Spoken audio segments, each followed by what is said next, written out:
जो संस्था में जो कार्यक्रम है वो नहीं कर पा रहे हैं,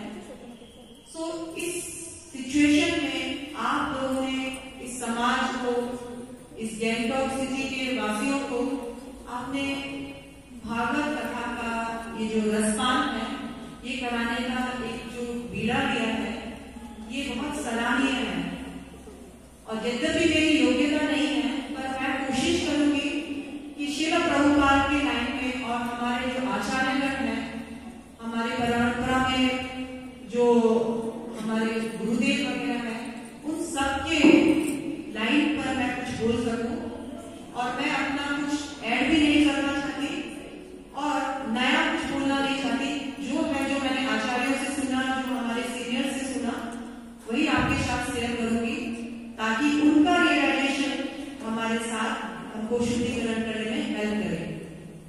थैंक यू सो मच।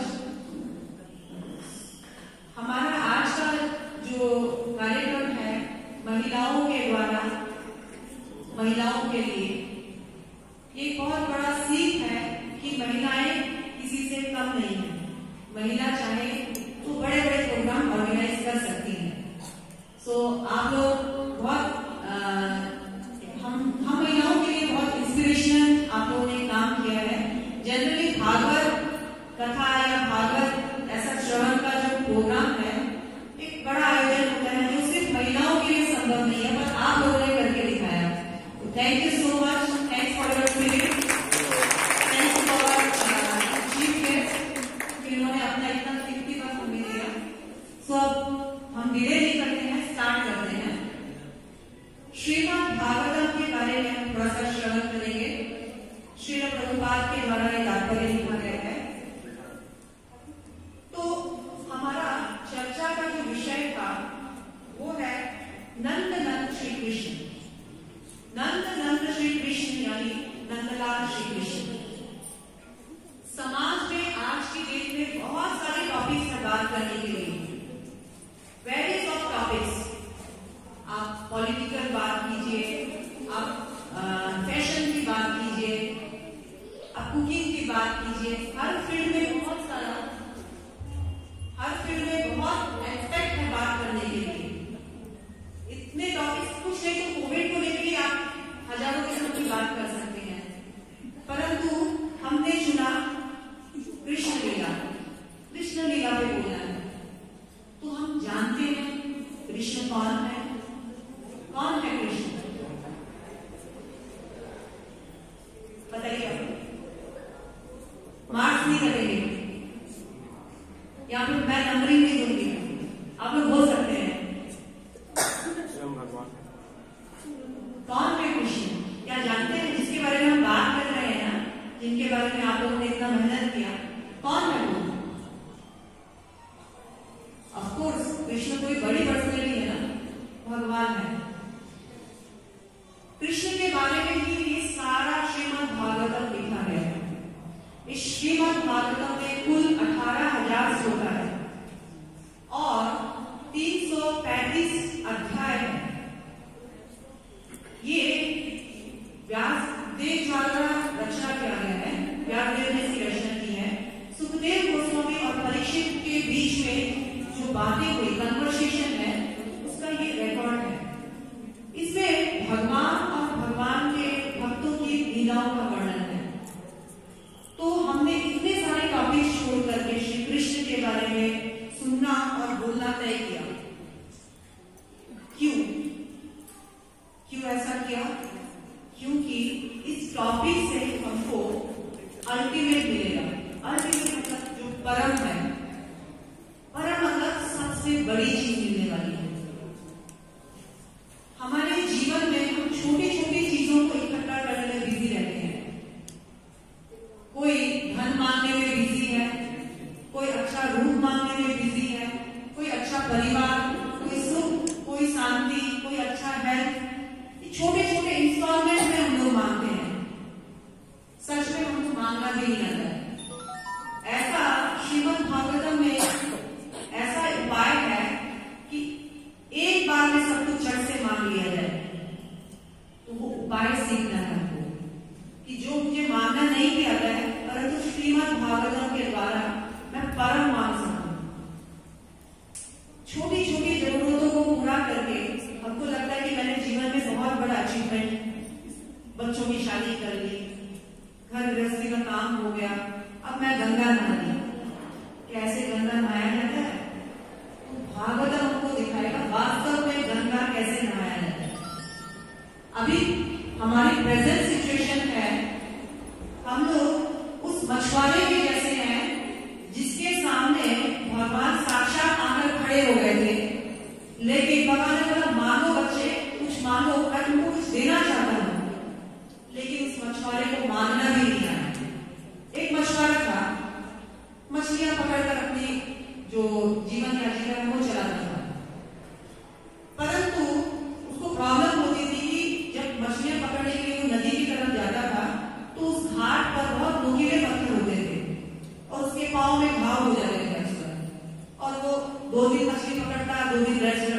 घाव सूखने में टाइम लगता, फिर ज्यादा फिर घाव होते, लेकिन उसका दृढ़ संकल्प था कि मैं बहुत अच्छे से अपने परिवार को चलाऊंगा। और उसके दृढ़ संकल्प के कारण भगवान उससे बहुत प्रसन्न हुए कि अपनी ड्यूटी बहुत अच्छा से करता है। तो एक दिन भगवान उसके सामने प्रकट हुए और उससे पूछा कि किस चीज का अभाव है, क्या चाहिए, मांगो, आज मैं बहुत खुश हूं, तुमको कुछ देने आया हूं। अब वो जो रोजमर्रा का जो झमेला था ना, उस झमेले का उसको हमेशा, जिसको आदमी जिससे लड़ता है, जिस फेस करता है, वही झमेला उसको याद रहता है। अब उसको याद आया, अरे भगवान, आप कुछ देना ही चाहते हो तो एक काम करो, ऐसा रेड कारपेट मुझे दे दो। तो क्या करोगे बेटा उससे? तो उससे मैं जब मछली पकड़ने जाऊंगा तो कारपेट बिछा दूंगा अपने रास्ते में, तो जो दाने छूते थे मुझे, घाव होते थे, वो घाव नहीं होंगे और मैं रोज मछलियां पकड़ सकूंगा, गेट नहीं होगा। भगवान ने कहा तथास्तु, और वो एक कारपेट प्रदान किया। अब वो रोज जो है कारपेट बिछा करके मछलियां पकड़ता, और इस तरह से उसका विदाउट के रोज मछलियां पकड़ करके अपना धर्म का पालन करता। लेकिन सिर्फ मछलियां पकड़ने से तो नहीं होता, उसको बाहर में कहीं कहीं जाना होता ना, तो कांटे आ उसके वहां चुभने लग गए, वहां उसको पत्थर कंकड़ चुभने लग गए।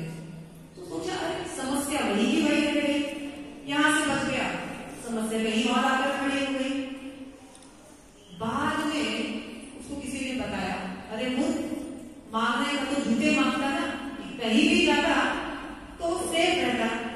हमारी हालत भी ऐसी होगी, छोटी छोटी चीज मांगते हैं।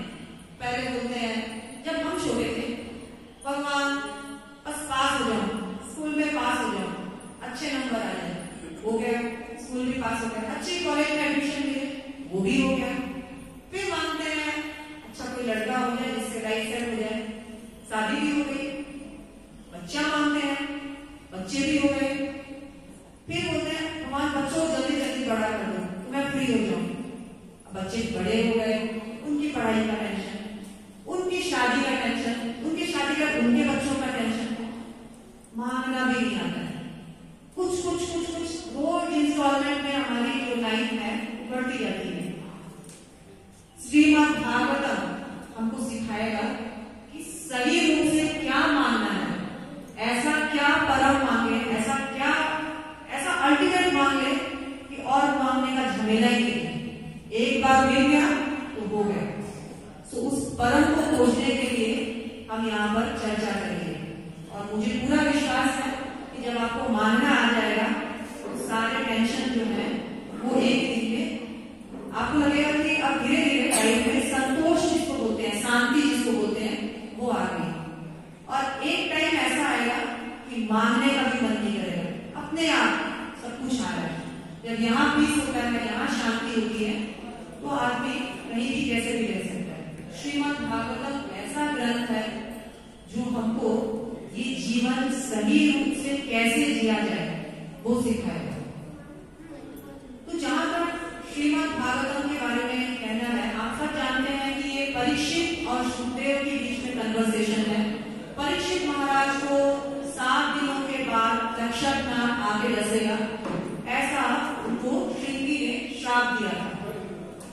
और परीक्षित महाराज तब उस वक्त पूरे सम्राट, पूरे संसार के सम्राट थे, और बहुत अच्छे, उनकी जो राजपाट बहुत अच्छा चल रहा था, आयु भी बहुत ज्यादा नहीं था। ऐसे परीक्षित महाराज को जब श्राप मिला तो वो बहुत खुशी खुशी उसको एक्सेप्ट किए, उन्होंने स्वीकार किया। अरे मुझे कम से कम पता तो चला कि मेरे पास 7 दिन है, किसी को तो पता भी नहीं चलता कि समय कितना है, मुझे पता तो चला, चलो इस 7 दिन का फायदा उठाया जाए। कैसा फायदा? अल्टीमेट फायदा। राजा था, किसी चीज की कमी नहीं थी, पैसे थे, सुंदरता थी, दासियां थी, रानी थी, सब कुछ था। ऐसा नहीं है चलो 7 दिन बचा है, 2 दिन मॉरिशस घूम के आ जाए, 2 दिन कुछ अच्छा खाए पिए फिर मरेंगे अच्छे से। नहीं, उन्होंने ढूंढा कि अब इस 7 दिन का ऐसा क्या लाभ है कि अल्टीमेट मुझे बेनिफिट मिले। और परीक्षित महाराज ने एक सभा बिठाई, जैसे आप लोगों ने एक सभा रखी वैसा एक सभा रखा, जहां पर सारे बड़े बड़े ऋषि मुनि आए, कोई बाकी नहीं था, और सबने अपना अपना सुझाव दिया, ये कर लो, वो कर लो, ऐसे कर लेते हैं, ये दान कर लो, वो पुण्य कर लो, ये तीर्थ कर लो, ये व्रत कर लो, ये तपस्या कर लो। परीक्षित महाराज ने सब रिजेक्ट किया, नहीं, ये भी नहीं, ये भी नहीं समझ में आया, ये भी समझ में नहीं आया। तभी वहां सुखदेव गोस्वामी पहुंचे और सुखदेव गोस्वामी ने कहा, मैं तुम्हें भागवत का रसपान करवाऊंगा जिससे तुम्हारे सारे कलेशों का नाश हो जाए।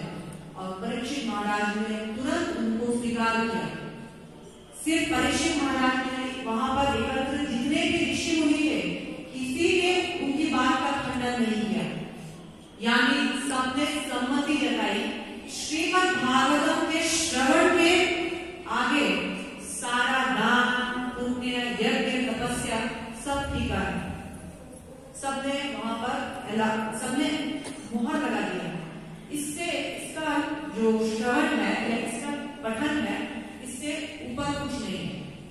तो हम इतने ऊंचे ग्रंथ के बारे में बात कर रहे हैं जिसको सबने वहां पर मुहर दिया।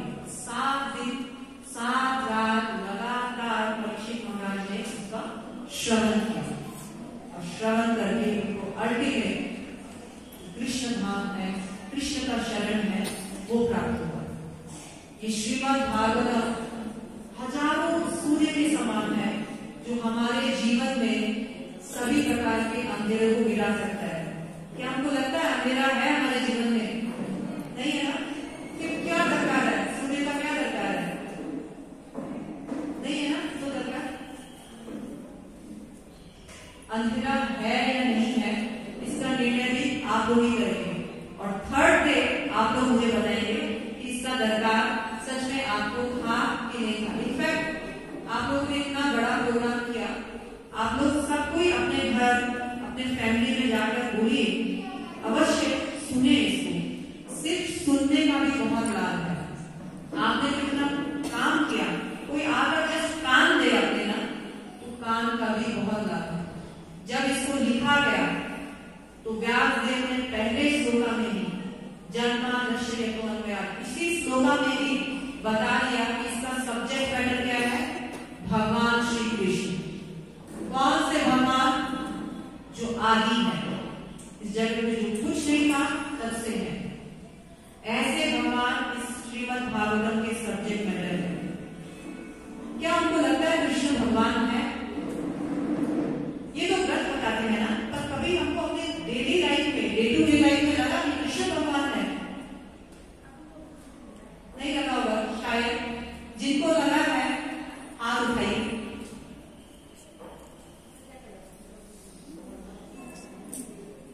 क्या डेली लाइफ में कभी महसूस किया? नहीं किया होगा ना? सुना है पर कभी महसूस नहीं किया, कभी गौर नहीं किया कि कृष्ण ही भगवान है। मैं आपको बताती हूँ, आप लोग गौर कीजिएगा नेक्स्ट टाइम। कृष्ण का एक नाम मुकुंद है। मुकुंद यानी मुक्ति के दाता। मुक्ति क्या होती है आपको मालूम है ना? उसके दाता है, गिवर। मुक्ति के दाता मतलब ही इज द ओनली, वही एकमात्र है जो हमको मुक्ति प्रदान कर सकते हैं। इस संसार में बाकी अन्न, धन, सुख, संपत्ति, पुत्र, परिजन, ये हमको कहीं से भी कोई भी दिला सकता है। बहुत सारे देवी देवता है, बहुत सारे योगी तपस्या करने वाले हैं, वो भी दे सकते हैं। इस संसार में जीने के लिए जो चीज चाहिए वो सब कुछ मिल सकता है हमको, पर इस संसार को अल्टीमेटली सक्सेसफुली लीड करके यहाँ से जाने के लिए जो मोक्ष चाहिए होता है, वो केवल सिर्फ और सिर्फ कृष्ण प्रदान कर सकते हैं, और कोई नहीं।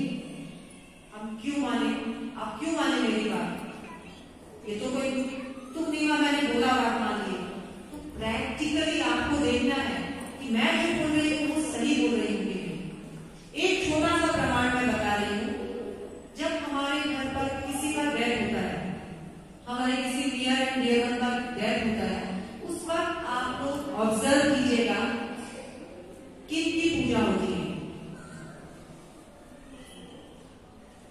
आपने क्या बोला? विष्णु। ओके, और किसी ने कुछ ऑब्जर्व किया? आप लोग खुल के बोलिए, ये 1-to-1 कन्वर्सेशन है। किसकी पूजा होती है? जब हमारे घर पे किसी का देहांत होता है, पर लोग जब जाता है तो किसकी पूजा करते हैं? बोलिए माता जी। आप पीछे जो बैठे हरे राम हरे कृष्ण का कीर्तन करते हैं। बाकी सारा मंदिर में पट बंद हो जाता होगा, हो जाता है ना, पूजा पाठ बंद हो जाती है जब तक शुद्धिकरण नहीं होता है। किसी के 7 दिन का, किसी के 12 दिन का, किसी का 10 दिन का, अलग अलग सबका नियम होता है। सारा पट बंद हो जाता है। अब सपोज कीजिए हम एक मिस्टर एक्स की बात करते हैं। मिस्टर एक्स एक किसी का भी हो सकते हैं, देवी भक्त, हनुमान भक्त, शिव भक्त, किसी का भी भक्त था और बड़ी श्रद्धा से उनका पूजा पाठ करता था। परंतु जब उनका देहांत हुआ तो पट बंद कर दिया गया और घर के सारे लोग बोले अब पूजा पाठ नहीं होगा।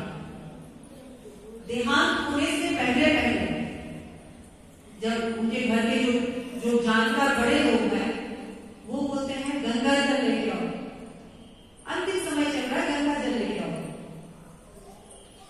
गंगा जल क्यों लेके आना है? क्या होता है गंगा जल? क्या होता है गंगा जल की विशेषता क्या होती है? वो बहुत पवित्र जल होता है। बहुत सारी नदियां हैं, सभी पवित्र नदियां हैं, लेकिन गंगा का विशेषता बहुत ज्यादा है।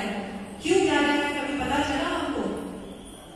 क्योंकि गंगा जो है भगवान के चरण कमलों को छू कर निकली है, भगवान के चरण धूली उसमें लगी हुई है, इसीलिए वो गंगा जल क्या है? बहुत पवित्र है। बाकी नदियां भी पवित्र है पर गंगा सम कोई पवित्र नदी नहीं है।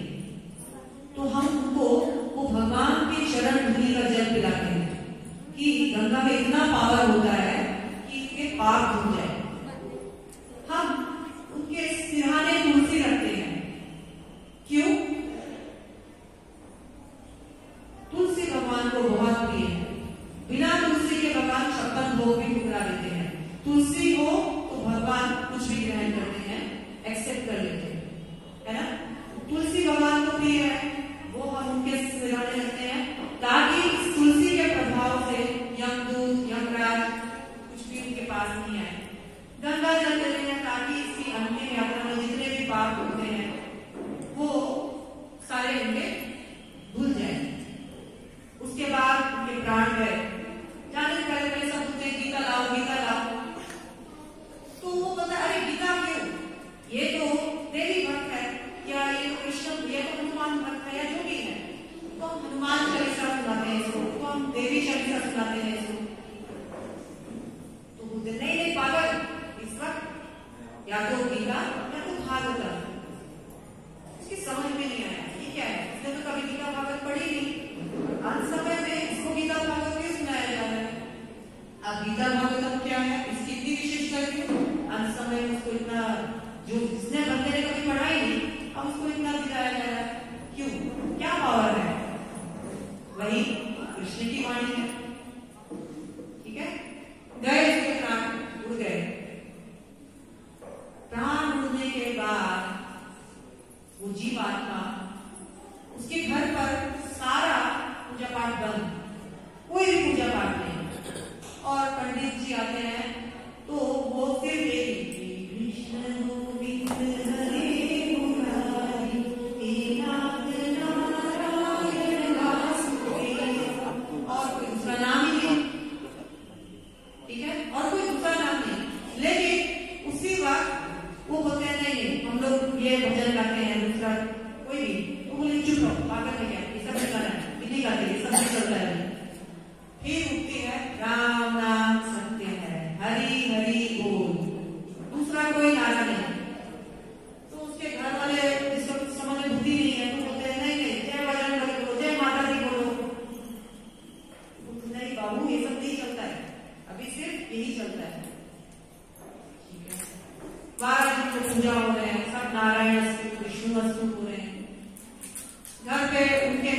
एकादशी बोली जाती है, एकादशी कृष्ण की होती है, उनके लिए गोदान किया जाता है। गौ और ब्राह्मण कृष्ण को बहुत प्रिय है। उनको हरिद्वार जी या कोई अच्छी जगह वहां पे उनकी अस्थियां दी जाती है। हरिद्वार क्या है? भगवान का तीर्थस्थल। गया में क्या है?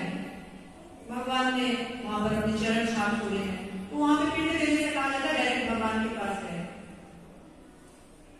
तो अब ये आप मुझे बताइए, जिस बंदे ने जीते जी कुछ नहीं किया, कृष्ण का कभी कुछ किया ही नहीं, अब उसको उसके प्राण चले जाने के बाद अचानक से सिर्फ कृष्ण कृष्ण कृष्ण ही क्यों? हर चीज, अगर कोई भी चीज चली नहीं रही है, ऐसा क्यों? कभी आपने सोचा नहीं? हमारे साथ भी ऐसा होगा। हम जीते जी करें ना करें हमारी मर्जी है, हम बात नहीं मानेंगे किसी की। मैं अपनी मालिक खुद हूं। पर जब हमारे जो बड़े लोग होते हैं, जिनको ज्ञान है, वो बोलते हैं अरे ये तो मूर्ख थी, लेकिन हमारा तो फर्ज बनता है अब इसकी मुक्ति के लिए प्रे करना है, तो वो करवाएंगे। परंतु जीते जी क्यों नहीं किया हमने? अगर मेरे मरने के बाद इन सब चीजों से फायदा हो सकता है, तो जीते जी क्यों नहीं? जीते जी हम अपनी मनमर्जी चलाते हैं ना, नहीं मेरी आस्था इसमें नहीं, मेरी आस्था इसमें। आस्था सब पे होनी चाहिए, आस्था में कोई बाधा नहीं, सब पे होनी चाहिए। हम सबकी पूजा करते हैं। इनफैक्ट मैं आपको बताऊं, हम लोग रोज 33 कोटि देवी देवता की पूजा करते हैं, लेकिन हमको मालूम है अल्टीमेटली मैं करूं नहीं करूं, लेकिन अल्टीमेटली सबको मालूम है एक ही द्वार है जहां जाकर मेरी आत्मा को परम गति मिल सकती है। और वो द्वार कहां है? हरि के श्री चरण, कमल चरण जो है वही एकमात्र द्वार है। समाज में जब आप देखते आ रहे हैं, जब आपने समझा, तो गौर कीजिए कि क्या मैसेज मिल रहा है इससे, क्या मैसेज मिला आपको? ये प्रैक्टिकल करके बताइए। ये जो मैंने बात बताई, ऐसा नहीं है कि आप लोगों ने ये चीज ये होती नहीं है, आप लोगों ने देखा है ना, ऐसा होता है ना, मानते हैं ना, तो कभी सोचा क्यों ऐसा हो रहा है? इससे क्या मैसेज मिला हमको? इससे ये मैसेज मिल रहा है कि अब समय आ गया, जाग जाओ।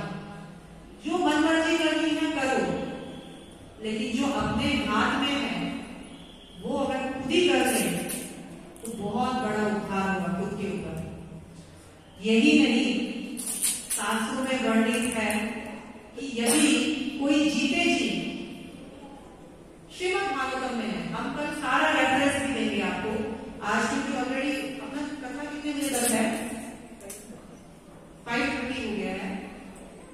मैं आपके जानकारी के लिए आज की कितना बोलूंगी, यदि हमारे घर में एक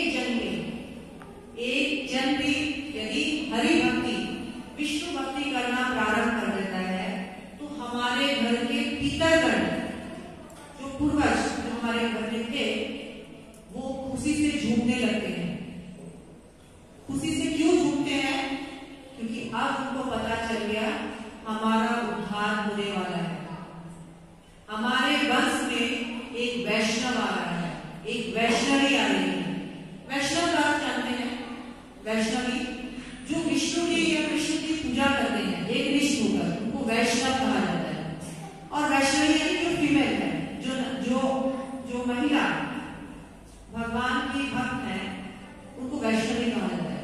यदि एक भी वैष्णवी हमारे घर पर उत्पन्न हो जाए, तो हमारे घर के पितर झूमते हैं, नाचते हैं, और उनको एश्योरेंस मिल जाता है कि अब हमारा उद्धार होना निश्चित है।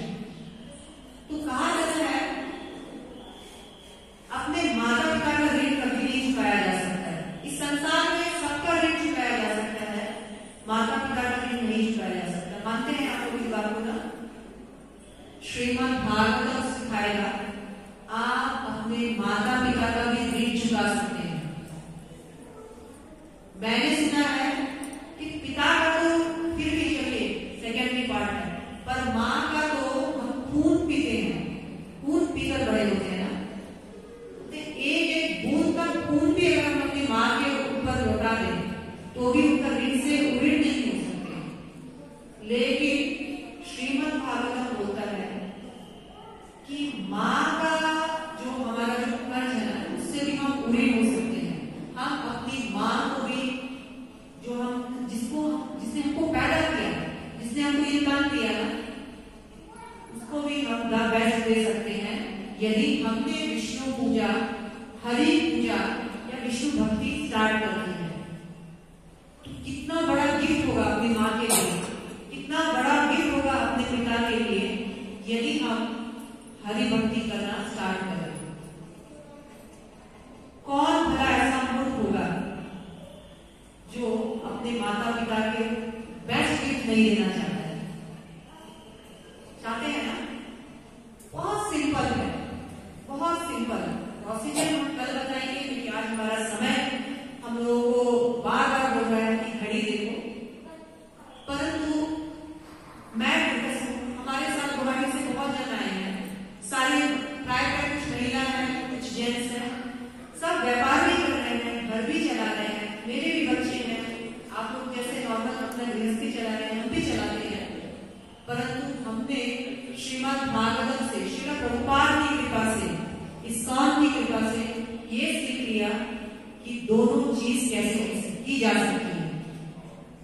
ये एक बहुत सिंपल सी आर्ट है, यदि हम अपने लाइफ में अपना लेना तो जो आप कर रहे हो और जो आप नहीं कर रहे हो, दोनों चीज बैलेंस कर पाओगे। सो एक श्लोका है शास्त्रों में, श्लोका हम कल बोलेंगे क्योंकि आज भी लंबा हो जाएगा, परंतु उस श्लोक के हिसाब से ये पृथ्वी है ना, पृथ्वी माँ, ये भी बहुत बोझी होती है। इस पे भी हम लोग बोलते हैं ना, धरती का बोझ, तो धरती का बोझ है। हर वो इंसान धरती का बोझ है जिसने इस जीवन में क्या करने आए हैं वो नहीं समझा। क्या इस जीवन में हम लोग सिर्फ यही करने आए हैं, खाओ पियो मौज मनाओ? जिसने ये नहीं समझा वो हर इंसान धरती का बोझ है, और हमको धरती का बोझ नहीं बनना है, क्योंकि भगवान ने क्या कहा है, परित्राणाय साधुनां विनाशाय च दुष्कृतां धर्म संस्थापनार्थाय संभवामि युगे युगे। तो जब यहाँ पर इस धरती पर असुरों का, असुर क्या होते हैं, सुर और असुर किसको बोलते हैं? जो भगवान की बात मानते हैं वो सुर होते हैं, जो भगवान की बात नहीं मानते हैं वो असुर होते हैं। तो जब धरती पर भगवान के हिसाब से नहीं चलता है तो भगवान इस धरती पर से बोझ हल्का कर रहे, असुरों को हटाने के लिए यहाँ पर आते हैं। तो हमको धरती पे बोझ नहीं बनना है। धरती भी हमारा जो बोझ है ना, धरती की बोझ को आसानी से उठाए, खुशी उठाए, ऐसा इंसान बनना है। सिंपल है, बहुत सिंपल है, कुछ नहीं करना है। जो आप कर रहे हो ना, उसमें कुछ नहीं छोड़ना है, उसमें सिर्फ एक चीज जोड़ना है, और वो क्या जोड़ना है? हरि को। हरि का दास सदा बिंदास, माया का दास सदा उदास। चॉइस इज योर, सदा उदास या बिंदास, कैसा लाइफ बिताना है? ऑफ कोर्स बिंदास। तो बिंदास करने के लिए कल आपको आना पड़ेगा, सुनना पड़ेगा। सिंपल सा फॉर्मूला है, इस कान से सुनना, इस कान से निकालना, है ना? सिंपल सा फॉर्मूला है। जब आप कान में आएंगे कल, इस कान से सुनेंगे और यहाँ बंद कर देंगे, फिर कहाँ जाएगा? ये यहाँ जाएगा, और जब यहाँ जाएगा तो यहाँ जाएगा और वो दिखेगा। And the life is simple, beautiful life. क्या होता है डिप्रेशन? क्या होती है नींद नहीं आता है? क्या होता है समाज में इतना कलेश? क्या होता है कोरोना? इफेक्ट ही नहीं करेगा। बहुत सिंपल है जीवन, लेकिन के साथ, क्योंकि हमको उदास नहीं, बिंदास रहना है। सो मैं अनुरोध करूंगी, कल आप आइए, अपने घर वालों को, परिवार को, सोसाइटी में सबको बोलिए कि सिर्फ सुनने से ये बहुत बड़ी समस्या है। देखिए ना आप लोग, मैं देखती हूँ कोई व्हाट्सएप चेक नहीं कर रहा है, नहीं तो फोन हाथ में हो और व्हाट्सएप नहीं देखे, फेसबुक नहीं देखे, ऐसा हो ही नहीं सकता है। सब बैठे हैं, आजकल नीचे बैठना पॉसिबल नहीं है, फिर भी आप लोग नीचे बैठे हैं। आप लोग बहुत बड़ी तपस्या कर रहे हैं। काम आप लोग भगवान को सौंप दिए, आंख आपने भगवान को सौंप दी, तो ये तपस्या में और लोगों को भी इकट्ठा कीजिए। मुझे पूरा विश्वास है कि आप लोगों का ये जो इतना सुंदर प्रोग्राम है उसे सबको लाभ मिलेगा। तो बहुत बहुत धन्यवाद। आज ऑलरेडी लेट था प्रोग्राम और 5:30 जैसा कि आपने बताया, तो हम लोग कल इसको सही समय पर प्रभु 5:30 तक है ना, कल 5:30 लास्ट टाइम है, 3:30 से 5:30। हाँ, तो हम लोग कल जो हमारा मेन कोर्स है कल स्टार्ट करेंगे। आज हमने क्या स्टार्टर दिया, ठीक है। तो स्टार्टर करने से क्या होती है, खाने को तो अच्छा स्टार्टर जब मिलता है तो टेम्पटेशन बढ़ता है ना खाने का, तो वो आप लोगों का टेम्पटेशन बढ़ा होगा। और जब टेम्पटेशन कुछ अच्छा बढ़ता है तो लोग बोलते हैं सुनो ना स्टॉल में बहुत अच्छा है, वहाँ खाते हैं, चलो चलो। तो मैं चाहती हूँ आप लोग दूसरे को भी लेकर आए, चलो चलो वहाँ पे बहुत अच्छा कुछ मिल रहा है। तो जो सुनता है ना उसको बहुत फायदा होता है, लेकिन जो किसी को सुनाने के लिए लेकर आता है उसको डबल फायदा होता है। क्यों? क्योंकि आपने तो कुछ सुना और आपने किसी और को भी सुना है, तो जो सुन के गया ना आपके माध्यम से उसका भी। अब तो ये ऑनलाइन में बहुत सारा आजकल वो चेन बिजनेस होता है ना डिस्ट्रीब्यूटरशिप में, उसमें क्या होता है, एक अगर हेड ने बहुत सारा चेन बना दिया तो वो विदाउट वर्किंग उसको बेनिफिट मिलता है। सेम ये चीज तो लोग भगवान का इस ग्रंथ से सीखे हैं। एक आदमी ने 10 आदमी को सुना दिया ना, सबका बेनिफिट आपको मिलता है। प्लीज सबको सुनाइए।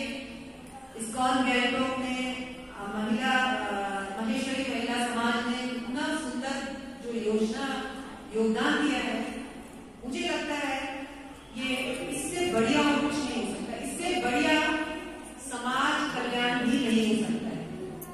सो प्लीज आप लोग आइए और दूसरे को भी लेकर आइए। और आपके कोई भी प्रश्न होते हैं तो कथा के बाद आप लोग मुझे या तो माइक से पूछ सकते हैं या तो लिख कर पूछ सकते हैं, कोई भी डाउट।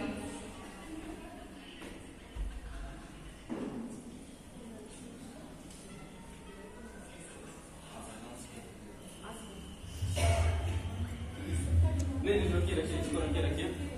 हरे कृष्णा, मेरी आवाज सबको आ रही है? आधा घंटा माता जी और कंटिन्यू करना चाहेंगी? कोई प्रॉब्लम नहीं है? भूख लग रही है किसी को? नींद आ रही है किसी को? पानी पीना है किसी को? अच्छा, अगर सच में डिमांड आई है तो मैं पकाऊंगी नहीं आप लोगों को। अगर सच में डिमांड आई तो मैं बोलूंगी, और थक गए तो मैं नहीं बोलूंगी। अच्छा, किन किन को कंटिन्यू करना है? जोर से गौरंग बोलना है। जोर से बोला था मैंने, गौरंग। ऐसा है ना? Thank you so much for this love. और आप लोग इतना समय दे रहे हैं, मैंने सोचा नहीं था।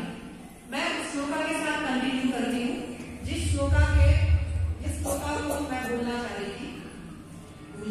पवित्रम जननी कृपाला वसुंधरा पुण्यवती जटिना सर्वस्थितया पितुरोति धन्यं एषां गृहाते श्रवणामधेयम्। ये श्लोका सिर्फ आप लोग समझने का कोशिश कीजिएगा। कुलम पवित्रम जननी कृपाला, कुल पवित्र हो जाता है, कुल का कुल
लेकिन जब हम लोग हरि भक्ति करते हैं वो कृतार्थ होते हैं।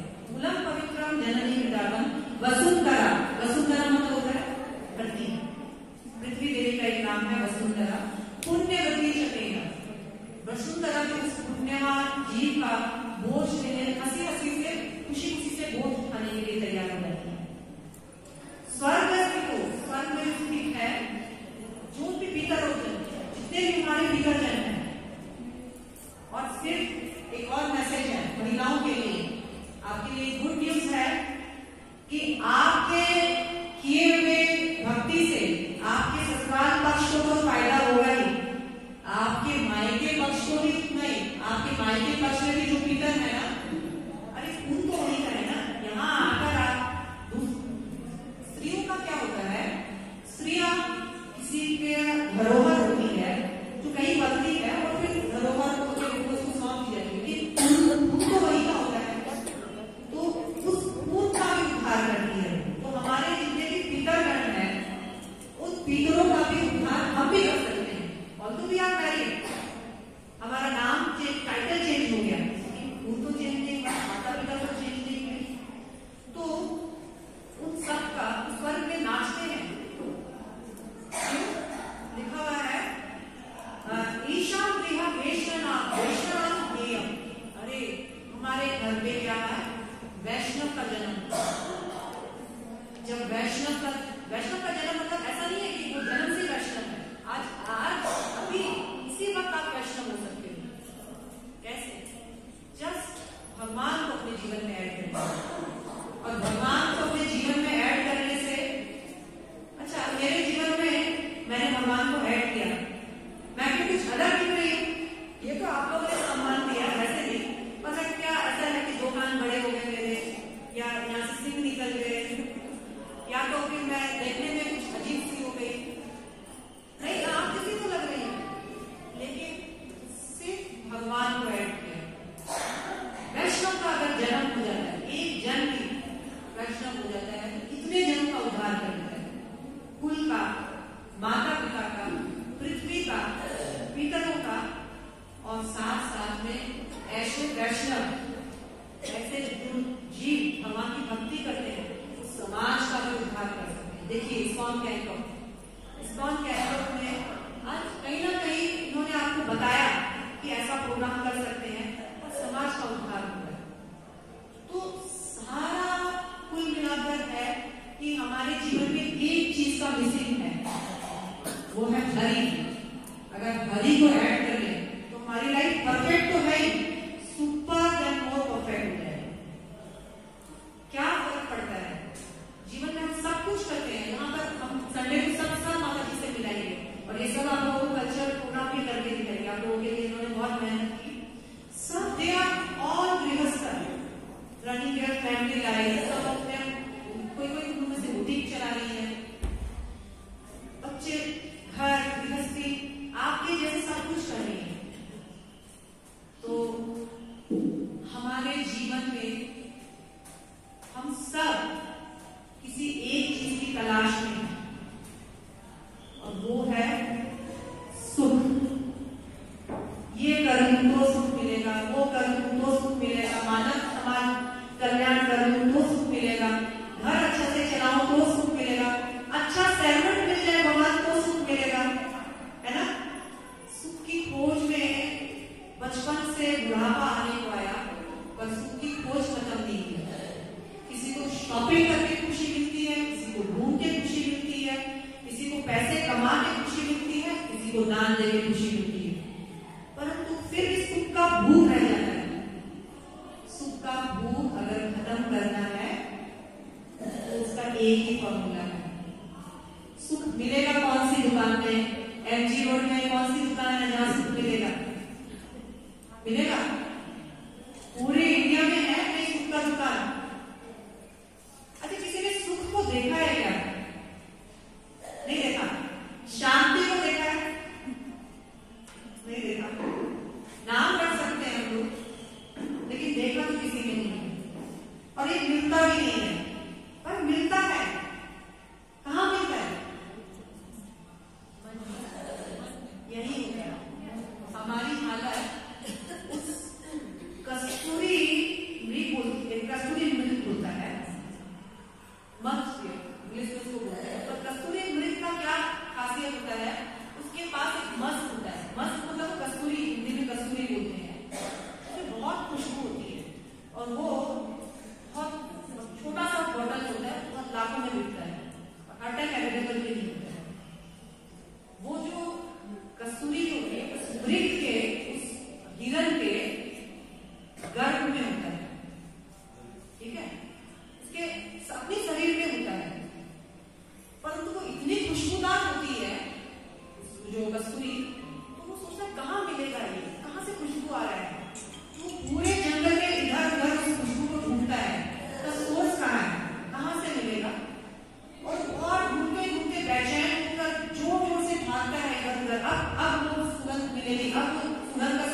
जीवन में भी यही है।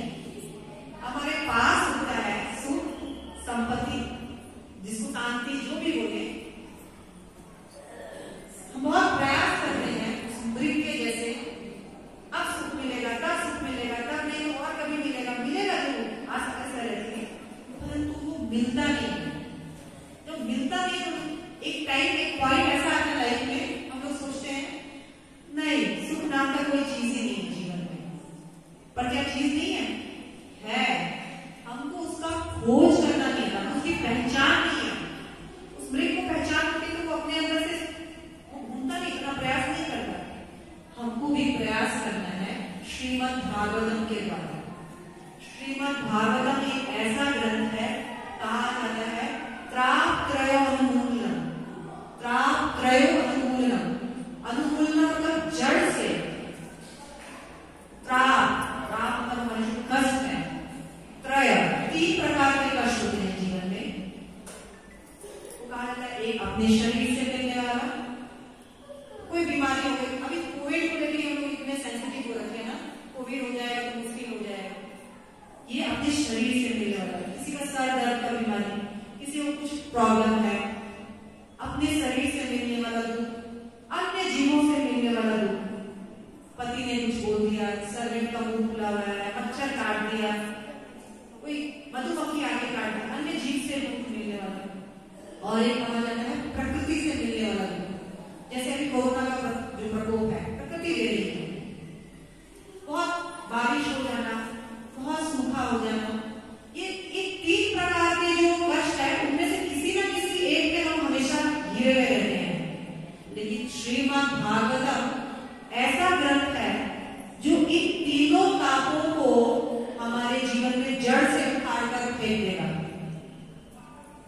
इसका मतलब ये नहीं है कि ये हमको होंगे नहीं, परंतु ये हमको इफेक्ट नहीं करेंगे, हमको इनको झेलना आ जाएगा।